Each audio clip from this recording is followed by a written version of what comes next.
എല്ലാവർക്കും വീണ്ടും സ്വാഗതം. മേഘാലയയിൽ ഇനി നമ്മൾ കാണാൻ പോകുന്നത് ജീവനുള്ള പാലമാണ്, ലിവിങ് റൂട്ട് ബ്രിഡ്ജ്. മേഘാലയയിൽ പല സ്ഥലങ്ങളിലും ഇത്തരം പാലങ്ങളൊക്കെ ഉണ്ടെങ്കിലും മൗളിനോങ് ഗ്രാമത്തിനടുത്തുള്ള ഒരു പാലമാണ് ഇന്ന് നമ്മൾ കാണാൻ പോകുന്നത്. പോകുന്ന വഴിയരികിലൊക്കെ പലതരം കച്ചവടങ്ങൾ നടക്കുന്നുണ്ട്. കൂടാതെ സന്ദർശകരുടെ നല്ല തിരക്കും കാണുന്നുണ്ട്. ഒന്ന് രണ്ട് പട്ടികൾ വഴിയിൽ നിന്ന് അങ്ങോട്ടും ഇങ്ങോട്ടും വഴക്കുണ്ടാക്കുന്നതും കാണാം. വലിയ കല്ലുകൾ വിരിച്ച ഇടവഴി പോലെയുള്ള ഭാഗത്തൂടെയാണ് നമ്മൾ നടന്നു പോകുന്നത്. ഒരാൾക്ക് 30 രൂപയാണ് ഇവിടേക്കുള്ള പ്രവേശന ഫീസ്.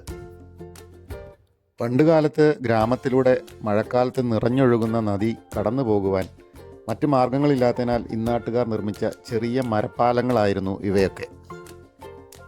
എന്നാൽ ഈ അടുത്ത കാലത്തായി നിരവധി ടൂറിസ്റ്റുകളുടെ വലിയൊരു ആകർഷണ കേന്ദ്രങ്ങളായി മാറിയിരിക്കുകയാണ് ഇത്തരം പാലങ്ങൾ. ഗ്രാമവാസികൾ ഇതൊരു വരുമാന മാർഗമായി മാറ്റിയിരിക്കുകയുമാണ്.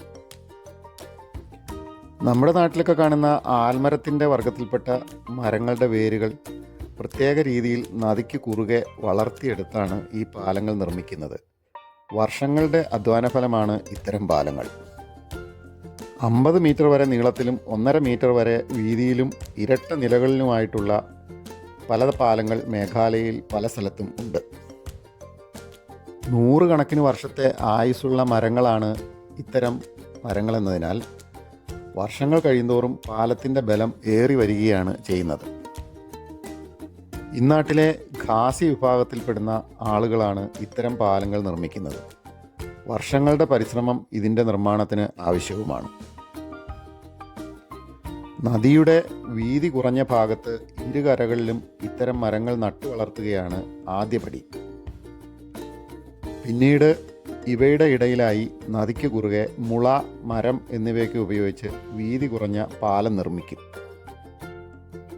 വളർന്നു വരുന്ന ആൽമരത്തിൻ്റെ ശിഖരങ്ങളിൽ നിന്നും ചുവട്ടിൽ നിന്നും വളരുന്ന വേരുകളെ ക്രമേണ ഈ മുളപ്പാലത്തിൻ്റെ വശങ്ങളിലൂടെയും അടിയിലൂടെയും വളർത്തിക്കൊണ്ടുവരുന്നു.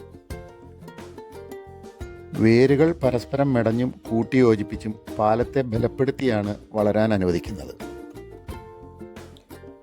ചില വേരുകൾ പൊള്ളയായ കവുങ്ങിൻ തടികൾക്കുള്ളിലൂടെ കടത്തിവിട്ട് മറ്റും മറുകര വരെ എത്തിക്കുകയും ചെയ്യും. ഇപ്രകാരം 1.5 മീറ്റർ വരെ വീതിയിൽ വേരുകൾ വളർത്തി ബലമുള്ള പാലമായി തീരുന്നതിന് 15 മുതൽ 25 വരെ വർഷം സമയമെടുക്കാറുണ്ട്. പാലത്തിൻ്റെ അടിഭാഗത്ത് മരപ്പലകകൾ നിരത്തി സുഗമമായി നടക്കുന്നതിനുള്ളതാക്കി തീർക്കുന്നു. പാലത്തിൻ്റെ ഇരുവശങ്ങളിലും വേരുകൾ മെടഞ്ഞെടുത്ത് കൈവരികൾ തീർക്കുന്നു. അങ്ങനെ ഇരുമ്പ്, കോൺക്രീറ്റ് എന്നിവ ഉപയോഗിച്ച് നിർമ്മിക്കുന്ന പാലങ്ങൾ പോലെ തന്നെ സുരക്ഷിതവും ഈടുറ്റുള്ളതുമായി ഈ പാലങ്ങൾ പരിണമിക്കുന്നു. എന്നാൽ ഇരുമ്പ്, കോൺക്രീറ്റ് പാലങ്ങൾ കാലം ചെല്ലുന്തോറും ബലക്ഷയം സംഭവിക്കുമ്പോൾ ഈ ജീവനുള്ള പാലങ്ങൾ വർഷം കഴിയുന്തോറും ബലമുള്ളതും വെള്ളപ്പൊക്കം, പ്രകൃതിക്ഷോഭങ്ങൾ എന്നിവയെ പ്രതിരോധിക്കുന്ന രീതിയിലുള്ളതുമായി തീരുന്നു. 2010 വരെ ഈ പാലങ്ങൾ പുറം ലോകം അറിയപ്പെട്ടിരുന്നില്ല. ഇതിനുശേഷം സന്ദർശകരും മറ്റും ഇവ കാണുന്നതിന് വരികയും ക്രമേണ ഇവ വളരെ പ്രസിദ്ധമായി തീരുകയും ചെയ്തു.